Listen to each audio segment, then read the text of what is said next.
Hey everyone, is your Pennsylvania Notary Commission creeping up on its expiration date? Well, welcome to this explainer. We're going to dive right into the exact steps you need to smoothly renew your commission before it's too late. Let's get right to it so you don't risk a single day of unnecessary downtime. Seriously, are you risking unnecessary downtime and lost income by just letting that expiration date sneak up on you? Keeping your commission active is absolutely crucial, right? Not just for your career, but for your legal compliance. So in this explainer, we're breaking down the whole renewal process from start to finish to ensure your business keeps humming along without skipping a beat. Look, there's a stark contrast between your two options here. An on-time renewal, it's incredibly straightforward. And the best part? No state exam needed. But if you let that commission lapse, you're instantly thrust back into the really stressful reality of being a first-time applicant. That means sitting down and retaking the state exam. Yeah, no thanks. We want to keep you safely on the easy path. Okay, here's our roadmap for today. We'll cover 1. The cost of a lapse. 2. Mandatory education. 3. Submitting your application. 4. The 45-day final sprint. 5. Navigating the 2026 regulation changes. And 6. A quick summary and final steps. Starting right off with Section 1, the cost of a lapse. Here's the most absolutely crucial point to remember. Pennsylvania enforces a strict zero grace period policy. A commission lapse literally means expiring by even a single day. If that happens, you are legally prohibited from performing any notarial acts. Boom. Your work and your income stop immediately. Plus, you instantly trigger the rigorous requirements of a brand new applicant. And there's a real financial penalty here too. A lapse means you've got to sit for that computer-based Pearson VOS state exam all over again. That's going to cost you an extra $65 per attempt, and honestly, that's not even mentioning the dreaded stress of studying or dragging yourself to a physical testing center if you don't pass online the first time. It's just a massive hassle you definitely want to avoid. Moving on to Section 2. Step 1, mandatory education. So timing is literally everything here. Here's the macro timeline you need to keep in your back pocket. A huge time-saving tip. The process actually begins up to 6 months prior to your actual expiration date. That's your golden window to take your education course. Then, 2 to 3 months before expiration, you submit your application. Finally, post-approval, you hit a strict 45-day window. Planning ahead is for sure your best defense against a lapse. Let's zoom in on that education requirement real quick. You're required to complete a mandatory 3-hour continuing education course. Now, this has to be a Rulona-compliant course from a Department of State-approved provider. And remember that timeline from a second ago?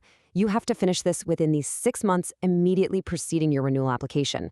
Once you're done, you'll get a completion certificate, which is exactly what you need for the next step.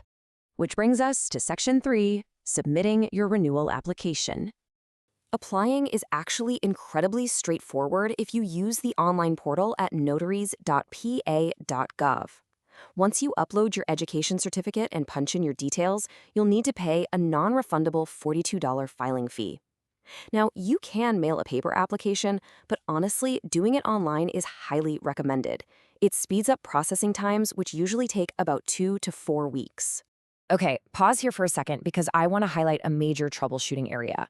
The Department of State explicitly warns, and I quote, "Neither initials alone nor a nickname will be accepted." A super common pitfall for applicants is using a casual name. Your application name must flawlessly match your intended notary signature. So if you plan to sign as John R. Doe, your application needs to say exactly that, not John Chip Doe. Consistency here is absolutely key to getting approved without any annoying delays. Next up, Section 4, the 45-day final sprint. So once the state approves your application, they'll notify you by email. And from that exact moment, the clock starts ticking. You have exactly 45 days to take 3 mandatory actions at the county level. Step 1, execute your new surety bond. Step 2, register your signature with the Notary, or chief court clerk. And Step 3, take your constitutional oath of office and record your bond and commission with the Recorder of Deeds. Guys, it really is a sprint. And here's your warning. Missing this 45-day deadline makes your commission null and void. Seriously, it doesn't matter if you paid your fees, took your course, and got approved by the state. If you miss this local recording deadline by even 1 single day, the entire application process is voided, and you have to begin again from scratch. Do not procrastinate once that approval email hits your inbox. Let's look at Section 5, Navigating 2026 Regulation Changes. So, the first major change is a massive jump in the surety bond requirement. Notaries reapplying on or after March 28, 2026 must secure a $25,000 surety bond. Now, don't worry, that isn't the cost to you, that's just the coverage amount to protect the public. But it is a big increase from the old $10,000 amount. The good news? Purchasing this bond is a super quick online process through various approved providers. The second big update revolves around consumer privacy. Under the 2026 regulations, your notary journals can no longer contain full personal identifiers.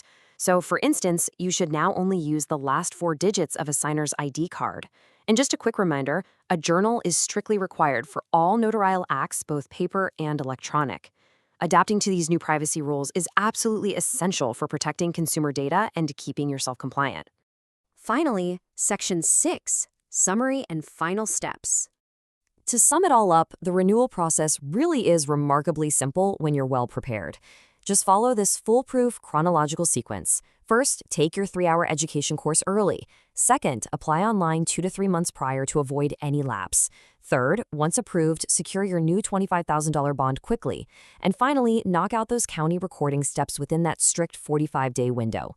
Do all that, and you'll secure an uninterrupted commission. Before we wrap up today, please note this quick disclaimer. This explainer provides general guidance on renewing a notary commission in Pennsylvania.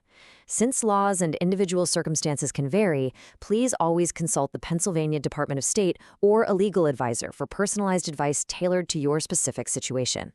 So, here is my final question to leave you with. Are you prepared to secure your $25,000 bond and tackle that 45-day sprint? Don't let your hard-earned commission lapse. Take immediate action. Check your expiration date today and get your renewal started. Thanks so much for joining me on this explainer, and happy notarizing.